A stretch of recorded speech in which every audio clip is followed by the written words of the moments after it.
Hay gente que piensa que los medios de comunicación son casi cosa de viejos. La verdad es que uno examina a la gente que en estos momentos tiene un puesto de relevancia en la prensa escrita, en la radio, en la televisión, y parece que es gente que lleva ya 40 años y en algunos casos bastante más de 4 décadas.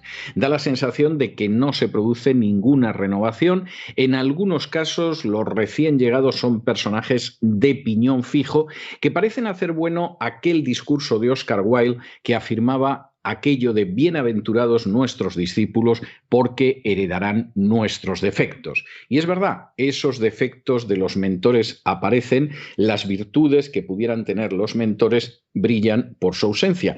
¿Qué pasa con las nuevas generaciones? Bueno, pasa que efectivamente sí que hay gente de las nuevas generaciones que merece la pena escuchar, que merece la pena leer, que merece la pena ver, pero que en muchos casos, precisamente por la dictadura de lo políticamente correcto, es gente que queda orillada en medios marginales, en medios que se defienden contra flotas de acorazados con simples veleros, en medios que, sin embargo, cuentan con un respeto por un número creciente de personas muy superior a aquellos medios clásicos que, por su falta de integridad, cada vez son más dejados de lado. La persona que nos acompaña esta noche es precisamente uno de esos ejemplos de cómo se puede ser casi escandalosamente joven, cómo además se puede entrar en los medios de comunicación, cómo se puede tener una visión que es una visión fresca, políticamente incorrecta, crítica y al mismo tiempo sobrevivir y tener un éxito creciente. Nuestro invitado esta noche, quizá alguno lo sospecha, es ni más ni menos que Jano García. Jano, muy buenas noches. ¿Qué tal? Muy buenas noches, don César.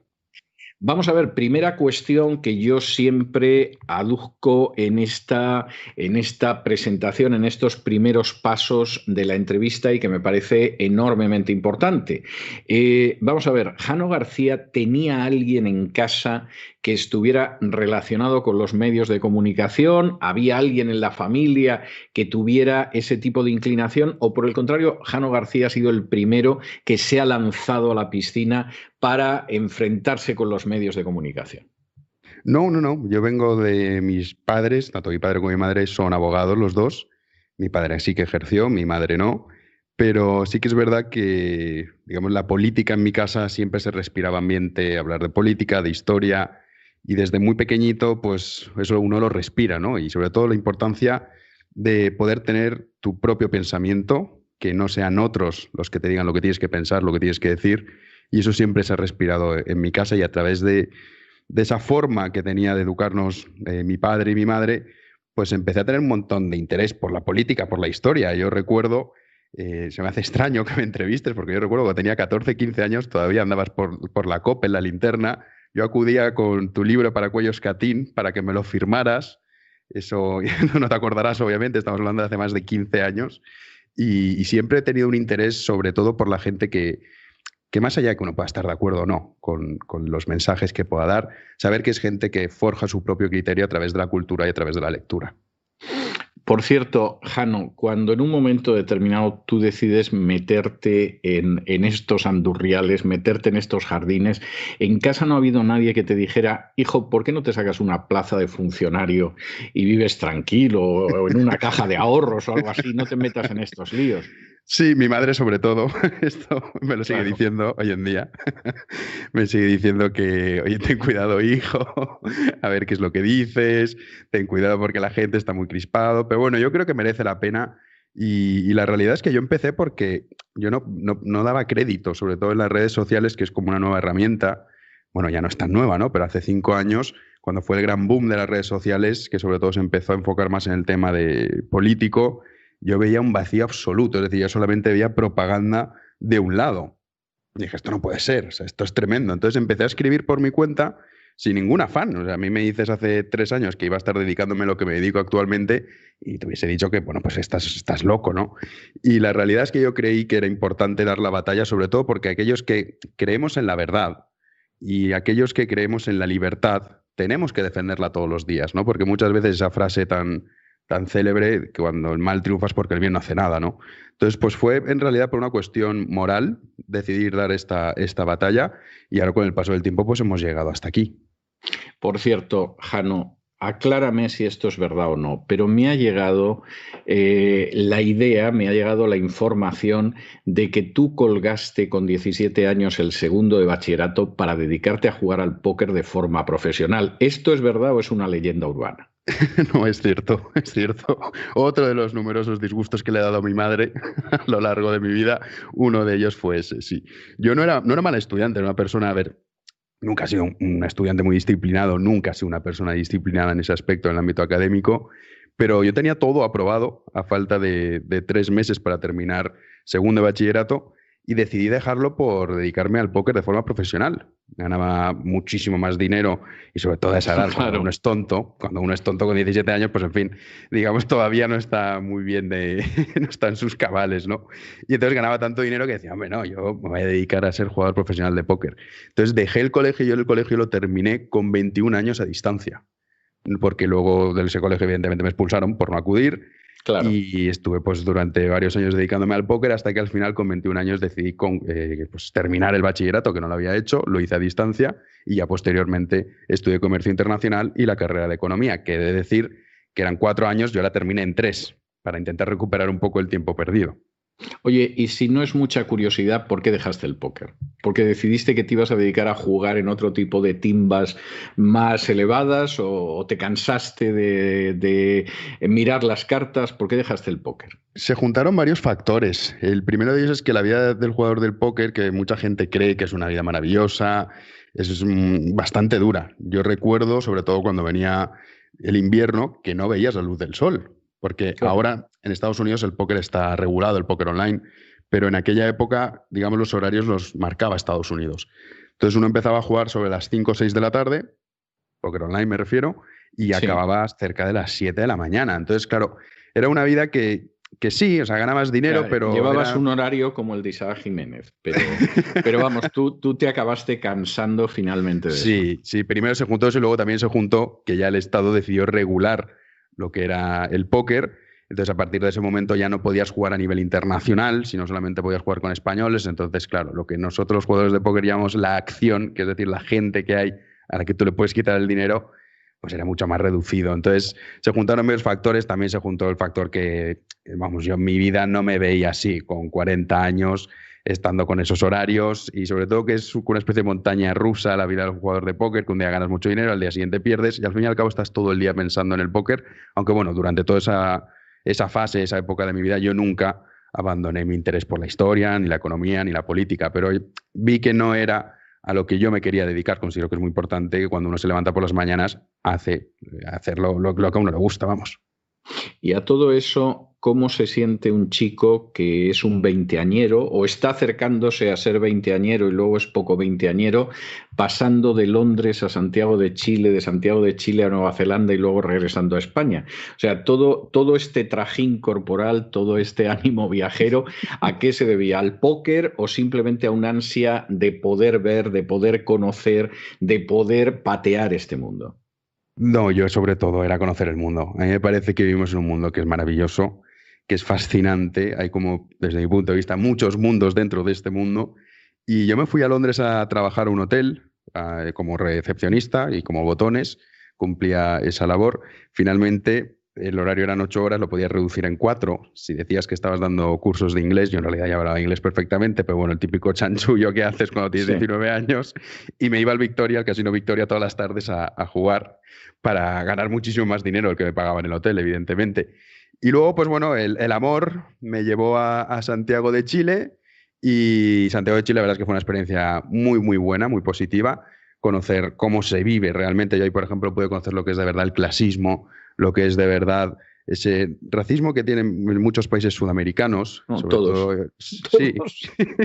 A mí me hacía mucha gracia cuando a mí me presentaban a alguien, siempre me decían, hola, buenas. No, mi abuelo era alemán o mi abuelo era holandés, como diciendo, no te creas que, que yo soy aquí cualquier cosa, ¿no? Yo me quedaba sorprendido.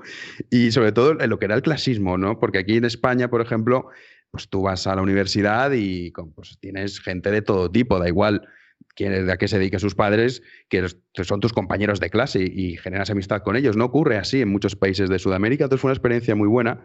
Pero claro, vivir en Santiago de Chile, que además es una ciudad que no es desde luego nada agradable, son 7,5 millones casi de personas, las distancias son enormes y justo pues buscamos la opción de ir a Nueva Zelanda.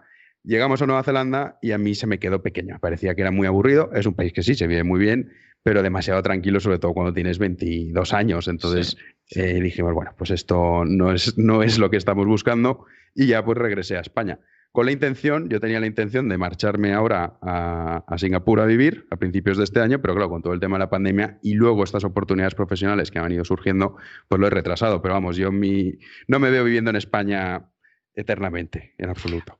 Hay una cuestión, yo creo que lo que has dicho es una absoluta verdad, aunque es algo prácticamente desconocido por los españoles.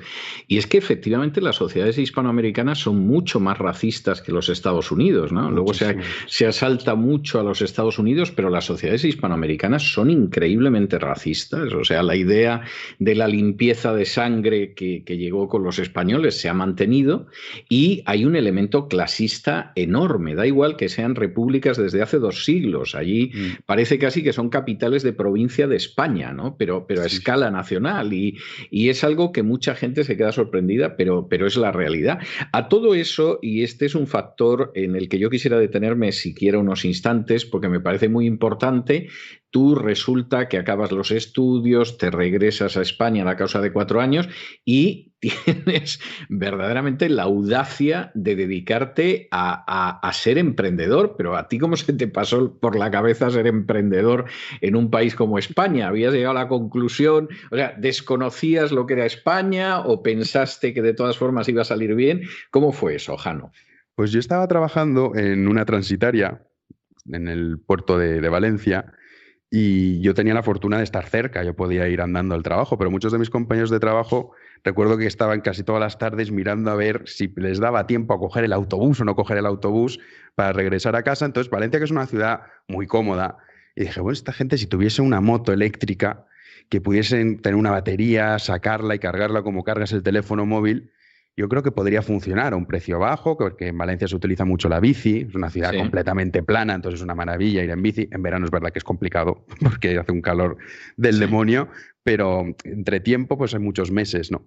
Entonces pues se me ocurrió esa idea de decir, las motos eléctricas, estamos hablando de hace 4 años, que todavía no tenía el boom que había tenido y que tiene actualmente, sobre todo en España, y con un amigo le comenté la idea, le pareció bien y decidimos montar una empresa de motos eléctricas. Y sobre todo lo que hacíamos era pues, buscar en China, que digamos que son los que crean las baterías de litio, que mucha gente... A ver, en China hay de todo, ¿no? Están las cosas, digamos, low cost, que no valen para nada, que son auténtica basura, pero luego en temas de batería de litio están muy avanzados, mucho más que los países europeos. Entonces contactamos con proveedores chinos, hicimos varias pruebas y al final decidimos crear la empresa y la verdad es que fue bastante bien. Yo decidí luego vender las acciones porque vi que la competencia que teníamos nosotros, sobre todo el capital que tenían las otras empresas, de nuestro capital no llegaba ni a los 100.000 euros y veíamos que la competencia venía con millones de euros para machacarnos. Entonces, bueno, fui listo, dije yo, me retiro, hay que saber perder, una retirada a tiempo es una victoria y entonces vendí ya mis acciones y la empresa, bueno, siguió su curso. Bueno, no es tampoco tan mala experiencia, o sea que realmente no te fue tan mal, vamos. Que no, yo no me puedo quejar, Luego me retiré a tiempo, sí, ahí estuve acertado. Efectivamente. Bueno, hay otra cuestión que a mí me parece que es bastante interesante y en la que nos vamos a centrar en los próximos minutos, que es tanto tu faceta como autor de libros de bastante mordiente y de bastante interés, y luego la faceta de carácter mediático. Si te parece, vamos a empezar por la letra impresa y supongo que habría que empezar con ese binomio que tú escribiste, que eran el siglo del socialismo criminal 1 y el siglo del socialismo criminal 2. ¿Cómo se te pasó a ti por la cabeza hacer un estudio del socialismo criminal del siglo XX y sobre todo cómo se te pasó por la cabeza incluir a los fascismos dentro de ese socialismo criminal? Yo coincido con tu juicio, pero tengo muy claro que somos una pequeña, diminuta minoría a la hora de hacer esa equiparación. Primero, ¿cómo te surge la idea? Después, ¿cómo vas llegando a estas conclusiones? Pues esto, como todo en la vida, cuando uno empieza a hacer cosas, le empiezan a surgir oportunidades, ¿no? Yo no tenía para nada previsto escribir un libro y cuando había comenzado a escribir en redes sociales artículos de opinión y demás, contactó conmigo una editorial y me ofrecieron escribir un libro. Y digo, bueno, ¿pero un libro de qué? Me dijo, no, lo que tú quieras, porque yo tocaba mucho la historia y demás. Y dije, vale, pues voy a escribirlo.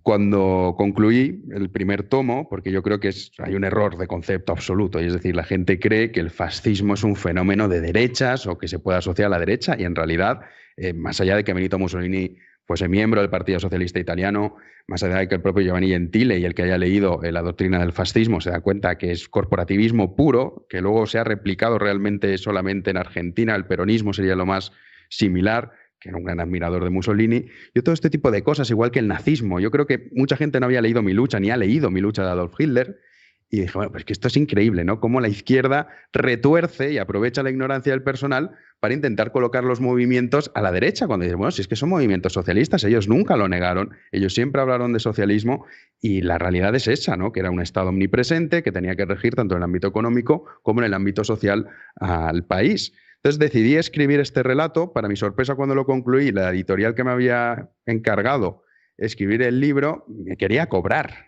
Y yo, ¿pero cómo es esto? O sea, yo escribo un libro y ahora tengo que pagar. Sí, porque esto para la distribución, no sé cuántos. Y dije, mire, a mí esto no es lo que ustedes me habían dicho y obviamente no les voy a entregar mi trabajo.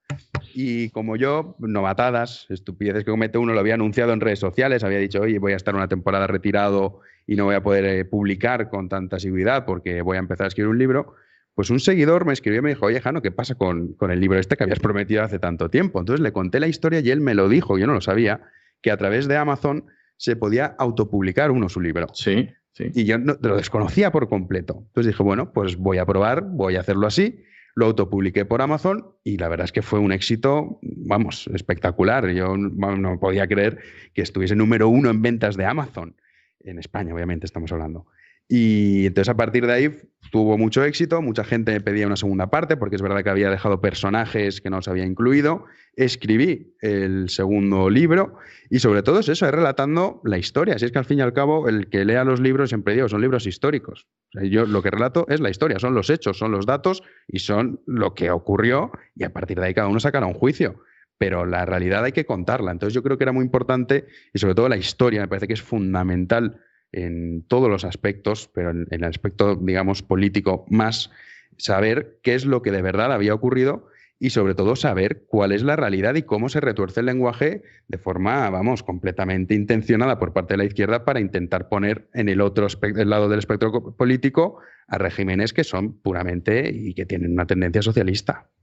No, esto es muy claro. O sea, cualquiera que conozca la historia de los fascismos sabe que es así. Hitler no ocultó que su movimiento era nacionalsocialista, se jactaba de ello, vamos, así se llamaba el partido. Era el Partido Nacional Socialista Obrero Alemán. O sea, se las trae.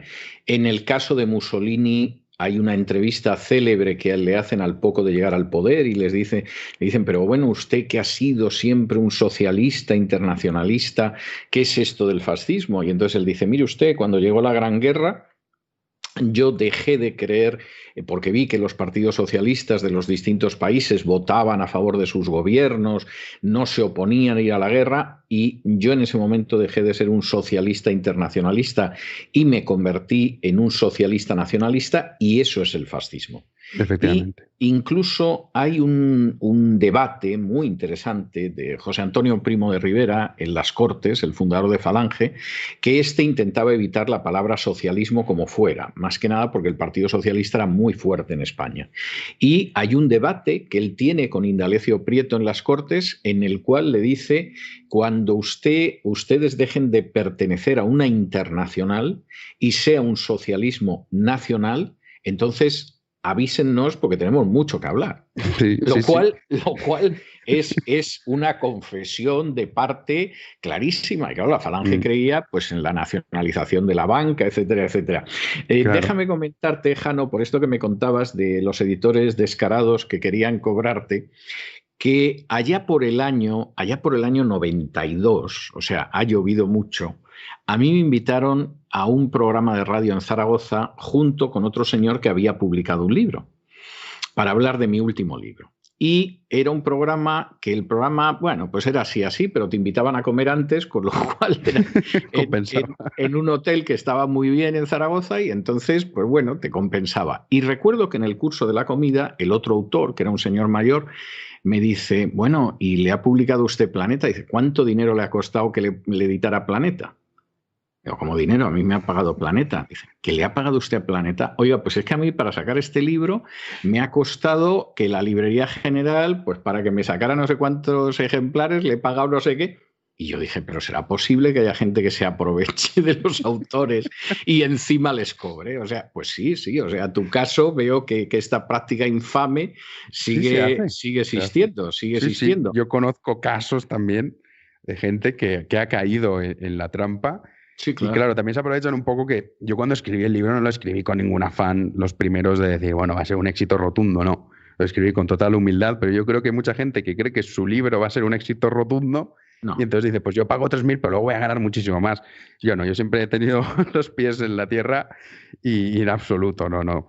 Yo lo hice sobre todo pues dando a conocer este tipo de cosas que tú comentabas, César, y pues casos como por ejemplo Gregor Strasser, uno de los fundadores del Partido Obrero Alemán, o sea, un hombre que decía, nosotros somos socialistas y estamos en contra de este movimiento capitalista y lo decía sin ningún pudor, ¿no? Entonces, pues era un poco dar a conocer la realidad de todos estos movimientos y el trasfondo y lo que ellos defendían, que al fin y al cabo es muchísimo más cercano y no deja de ser, yo siempre digo, una rama del socialismo, porque claro, el problema que tiene el socialismo desde mi punto de vista es que al no tener un padre fundador claro, porque no lo tiene, no lo tiene, claro. Sí. Entonces tienen muchos, entonces se van, pues claro, diversificando muchísimas ramas.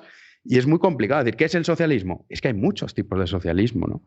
Entonces yo creo que esa era la intención con la que yo lo escribí y desde luego, pues bueno, tuvieron muchísimo éxito y luego ya pues me llamó a la esfera de los libros para decir, supongo que dirían, este chico que está aquí en Amazon colocado siempre como de los más vendidos, ¿quién es? ¿No? Porque claro, yo he ido haciéndolo todo por mi cuenta, sin ayuda de nadie, sin nadie detrás, simplemente trabajo y sacrificio. Bueno, y ahora que esta era la siguiente cuestión a la que yo iba, efectivamente esos dos libros tienen una enorme repercusión. A mí me parece que son libros además de un enorme interés, o sea, son libros de esos de que efectivamente ustedes los tienen que leer porque arroja mucho luz sobre el socialismo y porque además cualquiera que haya leído el Manifiesto Comunista de Marx sabe que Marx dedica varias páginas del Manifiesto Comunista a decir cómo los otros padres del socialismo, eso ni es socialismo ni es nada. O sea, socialismo es el suyo, el de Marx y Engels, que es científico.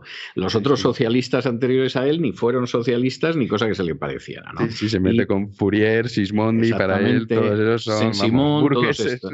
Exactamente, Proudhon, todos estos son diletantes, ¿no? No es el socialismo científico, Mollard, Feten, que era el suyo, y el de Engels. Pero después de esto, efectivamente, la esfera de los libros publica un libro que debe andar ahora por la séptima edición, si a mí no me fallan mucho las cuentas, que se titula La gran manipulación y que tiene como subtítulo Cómo la desinformación convirtió a España en el paraíso del coronavirus. Bueno, el subtítulo es una tesis doctoral. Esto es de un sustancioso que se puede echar hasta en la sopa, vamos. O sea, quiero decir que es tremendo. Vamos a ver, ¿por qué la desinformación convirtió a España en el paraíso del coronavirus?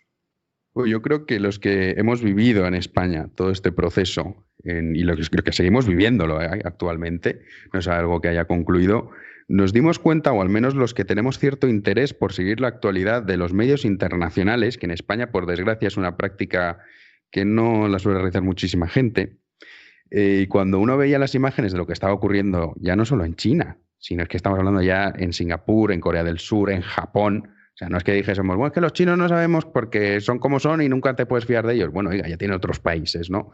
Entonces alertábamos, éramos 4, de que esto no era una gripe común, que tampoco iba a ser el fin del mundo, pero que, oiga, que esto era algo más serio y que el riesgo de colapsar los hospitales, antes o después, iba a ser un problema para la economía. Y aquí, sin embargo, en España, todos los medios de comunicación, es que sin excepción, todos estaban contando a los ciudadanos españoles todos los días que esto era una gripe, que con paracetamol se nos iba a pasar y que estábamos todos prácticamente histéricos creyendo que el coronavirus iba a llegar a España, que incluso había gente que lo dudaba. Pero oiga, vamos a ver, no sé en qué clase de mundo vive usted, pues siglo XXI, la gente entra y sale. Recuerdo cuando algunos decíamos, oiga, pongan controles en los aeropuertos, que seguimos sin tener controles en los aeropuertos en España, te decían que eras un racista. Dices, hombre, ¿cómo vas a estigmatizar a la comunidad china? Recuerdo que el debate era ese. Lo que pasa es que el tiempo pasa y la gente se olvida. Entonces, claro, a mí ver cómo... Biden hizo lo mismo en Estados Unidos. Es decir, cuando Trump decidió que había que cerrar los aeropuertos porque había que cerrarlos, efectivamente Biden salió diciendo que era un xenófobo y era un racista. ¿Qué tiene que ver? O sea, Sí. es decir, si el problema hubiera sido Noruega, habría que cerrarlos exactamente igual, ¿no? Sí, de hecho, o sea, aquí sigue ocurriendo un poco eso, ¿no? En España, que todavía te dicen que, bueno, que esto, igual que ahora con la inmigración ilegal, que muchísimos inmigrantes ilegales que llegan a España llegan infectados, claro, o sea, no es culpa de ellos, pobrecitos, pues ¿qué vamos a hacer? No tienen pruebas, no saben si están infectados o no, pero bueno, es un problema que hay que tener en consideración. Pues entonces es que eres un racista si pides este tipo de controles. Entonces, bueno, los medios de comunicación se dedicaron a vender un mensaje que era falso, que contradecía por completo los hechos y la realidad, pero claro, es que, repito, fueron todos los medios de comunicación, sin excepción. Todos los que demandaban un mensaje que era completamente falso a la población y, claro, los ciudadanos se lo tragaron. Y no es casual que España sea el país que cuenta con más muertos por millón de habitantes. Ni es casual que cuente con el personal sanitario más infectado del mundo. Igual que ahora no es casual que España sea el país en Europa que está sufriendo la peor segunda ola.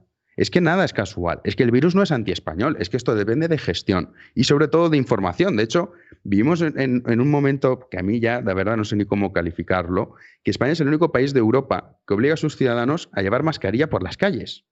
El único. Y ahí te ves a todos los ciudadanos con la mascarilla puesta, andando por calles semivacías, y después, bueno, ¿esto qué sentido tiene? Y sobre todo, ¿le ha enseñado usted a utilizar la mascarilla al ciudadano medio? Porque yo, por ejemplo, llevo la mascarilla quirúrgica, que es la que lleva el 95% de la población aquí en España. Esa mascarilla tiene una vida útil de 4 horas.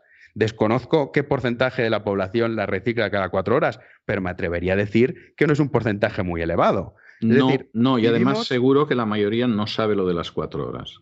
Por supuesto que no lo sabe, porque no se le ha explicado, porque no hay información. Es ya una guerra política que al principio se utilizó para realizar la manifestación del 8M y demás, pero es que ahora se está utilizando el miedo, porque es que esto pensar, yo siempre digo, el que piense exactamente lo mismo en marzo que ahora, es que es tonto.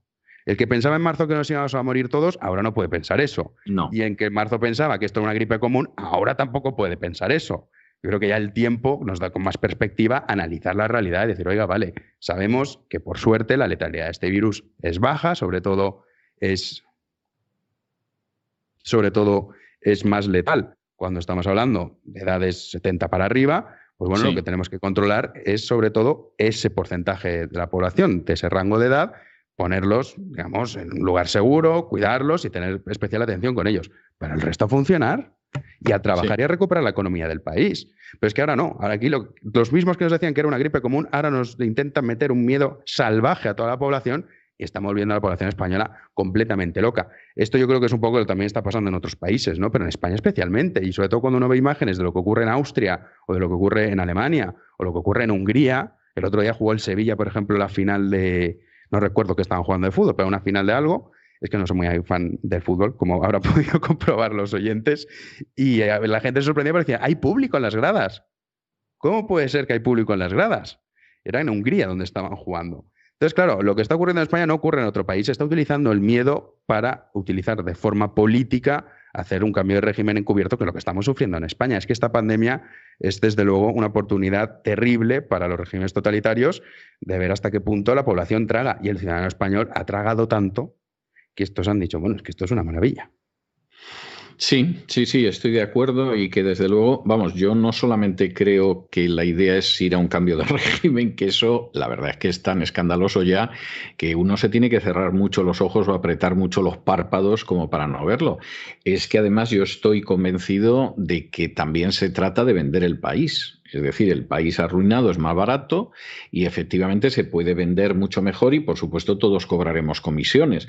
Y esta tesis que yo la vengo exponiendo hace bastante tiempo, porque sé cómo se han ido vendiendo trozos del país desde los años 70. O sea, ahora es la rebatiña, pero esto no es nuevo. La semana pasada vi que José María Gay de Liébana decía lo mismo. Y dije, mira, otro que también se ha percatado de además, ello, ¿no? don César, por ejemplo, salió ayer el señor Sánchez a anunciar su plan de reconstrucción, que sí, más resilientes, más digitalizados y más verdes. España es el único país que las ayudas que va a dar la Unión Europea no las va a tramitar a través de una ventanilla única, sino a través de los ministerios. ¿Esto qué quiere decir? Esto quiere decir que cualquier persona que quiera acceder a las ayudas, las empresas, no es que vayan directamente a Bruselas. No, tienen que pasar por el ministerio de turno. ¿Y para qué tienen que pasar por el ministerio de turno? Para pagar la mordida correspondiente. Claro. Es que es un escándalo. Es el único país de toda Europa que no cuenta con el sistema de ventanilla única. Y es que son los ministerios, tendrá que ir usted al Ministerio de Igualdad, que estará la señorita Irene Montero, tendrá que ir usted al Ministerio de Consumo, que estará el señor Garzón, y tendrá que ir al Ministerio de Transportes, donde estará el señor Ábalos, y ahí ellos serán los que decidirán si tu proyecto es válido o no para optar a las ayudas del Fondo Europeo. Lo cual es que es terrible. Es que en tu cara te están diciendo, no, nosotros lo montamos así para beneficiar a nuestros amigos empresarios y sobre todo para cobrar por detrás. Pues si el señor Zapatero hace nada se había comprado una casa valorada en más de 1,5 millones de euros, ¿de dónde ha sacado ese hombre el dinero? El señor José Bono. Si es que son multitud de escándalos, pero como aquí no pasa nada y luego también el problema que tenemos es que no existe la separación judicial, la separación de poderes en España, pues claro, si tú tienes una justicia que está sometida al poder político, pues claro, es que el que te tiene que juzgar es tu amigo y lo has puesto tú. Es que es una cosa terrible. Es así, es así. Por cierto, y vamos a dar el paso ya, hemos hablado de tu peripecia literaria, que yo espero que siga adelante después de estos libros tan enormemente interesantes que ya han visto la luz. Vamos a detenernos un poco en lo que es la peripecia mediática. ¿Cómo se le ocurre a Jano García en un momento determinado crear un programa que se llama En Libertad? Pues yo eso lo hice porque me cerraron mi página de Facebook cuando tenía 140 y pico mil seguidores. De la noche a la mañana mi página me la cerraron, sigo sin saber por qué, hace 1 año y medio ya. Todavía desconozco el motivo, aunque bueno, me lo imagino, porque es que esta es otra. Las redes sociales sabemos quién las controla. En el caso de España, sí, para el que no esté muy familiarizado en España, pues las controla una señora cuyo marido es un director de un programa en La Sexta, que es Al Rojo Vivo, que vamos, Trotsky era un socialdemócrata a su lado, ¿no? Entonces, me cerraron la página. Yo he oído recientemente de alguna persona que era un moderado Ferreras y que incluso estaba intentando que la izquierda no se desmadrara. Y entonces a esta persona le aconsejé que fuera al otorrino porque realmente el oculista ya no tiene nada que hacer. O sea, se ha quedado ciega de manera irremisible e irreversible. Pero quiero decir que determinadas leyendas urbanas caminan algo, ¿no? Sobre todo para quien se las quiera creer, ¿no? Exacto. Sí. Entonces, bueno, pues esta gente que es la que controla las redes sociales en España decidieron cerrarme la página. Entonces, claro, yo en ese momento, había un momento de indefensión brutal, ¿no? Porque además justo había decidido, decir, pues me voy a dedicar al mundo literario, al mundo de la información y demás. Y entonces, bueno, pues se me ocurrió hacer un crowdfunding para que la gente me pudiese ayudar a crear un programa en libertad. Conozco el sistema, ¿eh? Sí, algo te suena, ¿verdad? Sí, me suena el sistema, sí. Entonces, bueno, conseguí recaudar la cantidad que pedía, que eran 6.000 euros para empezar a arrancar. Y bueno, me puse a hacer el programa de lunes a jueves todos los días y la verdad es que tuvo una gran acogida. La verdad es que los primeros programas, pues a la gente le gustó mucho y ahora, por desgracia, el tiempo, ahora no dispongo de ese tiempo para poder hacer un programa diario y entonces lo hago los domingos, que es donde, bueno, el otro día estuvimos tú y yo, César, haciendo esa entrevista que divide en 2 partes tan interesante y ahí es donde ahora sigo haciendo ese programa porque yo creo que es muy importante diversificar. Es decir, yo me di cuenta en ese momento, cuando a mí Facebook me cerró la cuenta, dije, bueno, o sea, es que mi vida, porque es así, o sea, mi vida está en manos de un tipo que no sé ni quién es, ni dónde está, ni cómo puedo acceder a él. Entonces ahora a mí, por ejemplo, si mañana me cerrase mi cuenta de Facebook de nuevo, porque me tuve que crear una nueva, o mi cuenta de Instagram o mi cuenta de Twitter, bueno, yo tengo mi podcast, que es En Libertad, que la gente puede escuchar a través de YouTube, a través de iVoox, es decir, empresas distintas para que sea mucho más complicado que te puedan liquidar, porque es que también yo creo que estas son las cosas que nosotros vamos a tener que sufrir próximamente y es ver cómo nos censuran también por medios en los que actualmente consideramos libres.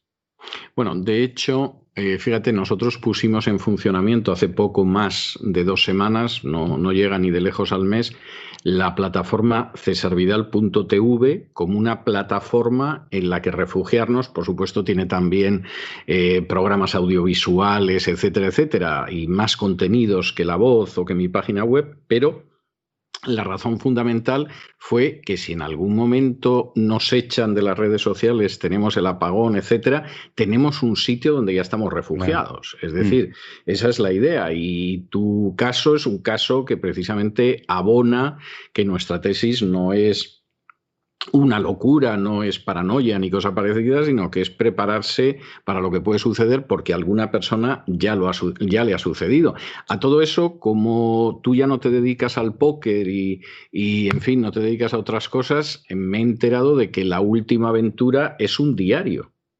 Sí, así es, siguiendo la Bueno, línea. cuéntame esto porque tengo un enorme interés en saber cómo va a ser este diario. Pues siguiendo un poco la línea de todo lo que estábamos comentando, de la importancia de informar y sobre todo la importancia de no tener a nadie detrás que te dice qué tienes que decir y qué no tienes que decir, pues nosotros creíamos, los que hemos formado este proyecto, que era fundamental dar la batalla ideológica, que algunos se niegan a dar, pensando que no tiene ninguna importancia, y hemos decidido crear un periódico digital cuyo nombre es elliberal.com, en el cual, no, obviamente, nosotros defendemos las posturas liberales, pero hay gente que no las defiende, cada uno opina de formas distintas, pero nosotros creemos en la libertad de expresión, creemos en el debate racional, creemos que es algo positivo poder escuchar distintas concepciones a nivel económico, a nivel social, pero sobre todo lo que creemos es que es fundamental defender la libertad en España y en los países hispanoparlantes. Entonces nosotros hemos comenzado con esta andadura, el lunes 5 de octubre lanzamos el proyecto y la verdad es que de momento no nos podemos quejar porque ha tenido una acogida bestial y estamos súper contentos y muy ilusionados porque nosotros creemos que también es cierto que hay un problema, y esto el que ha estudiado la historia yo creo que lo sabe muy bien, ¿no? Y es que siempre la izquierda ha sido muchísimo más útil a la hora de utilizar los avances tecnológicos, a la hora de adaptar, digamos, su mensaje a las nuevas herramientas que ponía a su disposición para así conseguir aniquilar, en fin, liberales, conservadores y demás. Entonces yo creo que nosotros tenemos que aprender esa lección de la historia para ahora en la práctica trasladarla y con las nuevas herramientas, sobre todo audiovisuales, dar la batalla ideológica, decir, oiga, no, que esto que le están contando es mentira, que esto es así, es que estos son los hechos, y es que muchas veces, o sea, los hechos solamente hay que presentarlos, ya está, tampoco es tan complicado. Lo que pasa es que en España particularmente vivimos en un momento en el cual no hay información, lo único que hay es propaganda y demagogia en un sentido o en otro, según los intereses de quién es el que esté detrás, pues moviendo los hilos. Bueno, y además en el caso del liberal.com va a tener el honor y el inmenso riesgo de ser el único medio liberal español en la red. Subrayo mucho lo de único porque efectivamente ha habido algún medio en la red que ha pretendido ser liberal, pero que luego su liberalismo acababa hasta donde llegaba la publicidad de la Caixa, pongo por caso, o donde llegaba el tener que apoyar al político que te colocaba publicidad, etcétera, etcétera. Era un Sí. liberalismo muy, como alguno decía, egipcio, ¿no? De ese que pone la Sí. mano hacia atrás para que le dejen caer el dinero, pues si no, no aguanta, ¿no? Entonces me Nosotros, río yo de ese liberalismo que vive de la publicidad pública, ¿no? exacto, nosotros no tenemos ni un céntimo de euro que venga de instituciones públicas, ninguno, y tampoco lo queremos, ¿eh?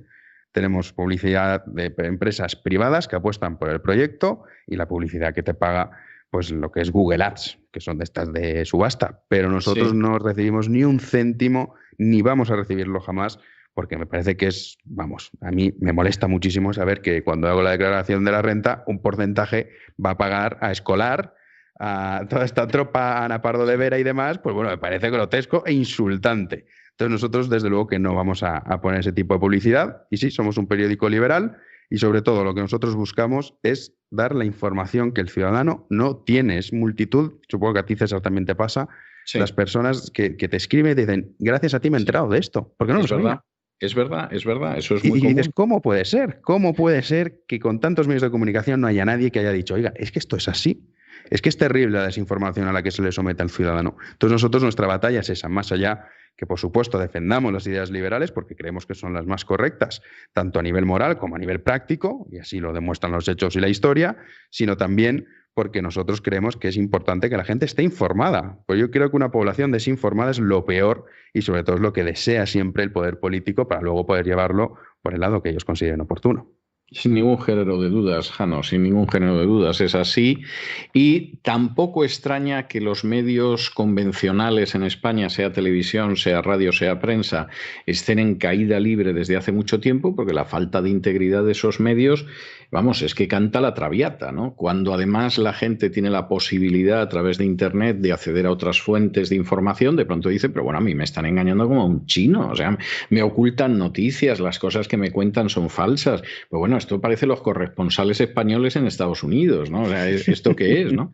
Que por cierto, los que hay aquí en Estados Unidos son espantosos, ¿eh? Por cierto, hoy, en un ejemplo de no vamos a hacer el tonto para no quedar mal, el País, por ejemplo, en el último debate que hubo vicepresidencial, decía claramente que había ganado Pence. Yo supongo que para decir no nos vamos a columpiar, porque claro, nos están dando leña, y sin embargo te aparece el corresponsal de La Razón en Estados Unidos, que es de lo más tonto y lo más cursi que yo he conocido, diciendo que habían quedado en tablas, que si Kamala Harris, y dices, pero bueno, esto es el mundo al revés. O sea, el País diciendo que ha perdido Kamala Harris, que le ha pegado un baño Pence de campeonato, porque han decidido, hombre, no hagamos el ridículo, a ver si nos va a pasar lo que hace 4 años, y el de La Razón en plan tontolabismo total. O sea, bueno, y el del ABC no quiero hablar. O sea, ese parece que es un espía de los bolcheviques aquí en el país de las barras y las estrellas. O sea, es una cosa que a mí me deja absolutamente pasmado.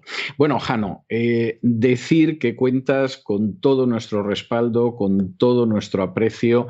Realmente te puedo decir que hasta con todo nuestro cariño, porque es muy refrescante y es muy estimulante encontrarse con gente que es tan joven y lo está haciendo bien. Es decir, en vez de ir de carril y como borregos detrás de la senda de sus mentores, sin embargo, aquí sigue latiendo un espíritu rebelde que cualquier persona que se dedique a los medios tendría que conservarlo hasta los 90 años como mínimo, pero que desgraciadamente no se ve en la mayoría de la gente joven, y es muy refrescante ver el trabajo tuyo y el de alguna otra persona perdida en la misma línea, que no hay muchos, y cuando estas entrevistas tenían lugar de manera personal, es decir, la gente venía a mi estudio y todo lo demás, yo tenía la costumbre de que como un pequeñito detalle a la generosidad, a la paciencia, a la gentileza del entrevistado, le regalaba uno de mis libros, siempre le decía que no estaba obligado a leerlo, que era un pequeño detalle, pero claro, esto en el ciberespacio realmente es imposible, y entonces yo siempre dejo a la gente que como tú ha tenido esa paciencia, esa gentileza,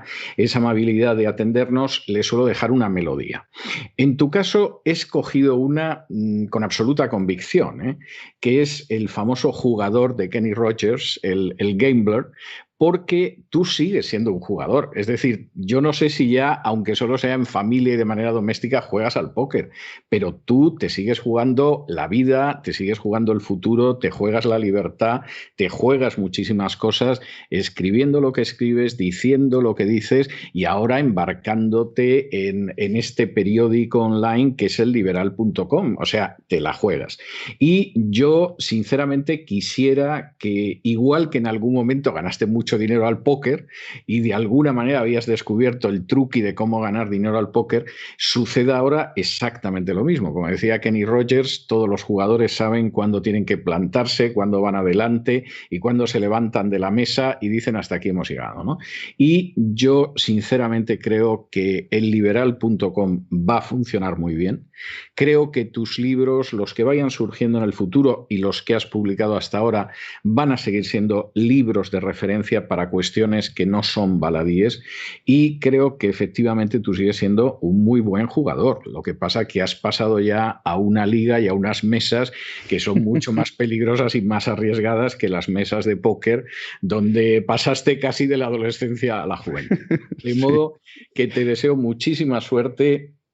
Jano, muchísimas gracias por haber estado con nosotros. Seguro que en ese camino de lucha por la defensa de la libertad y de la verdad nos vamos a cruzar infinidad de veces en este presente y en el futuro. Y te dejo con Kenny Rogers, que en fin, contaba la historia de aquel jugador que daba reglas, conocía una serie de máximas para no perder y salir lo mejor posible de los envites. Un abrazo muy fuerte y hasta siempre, Jano.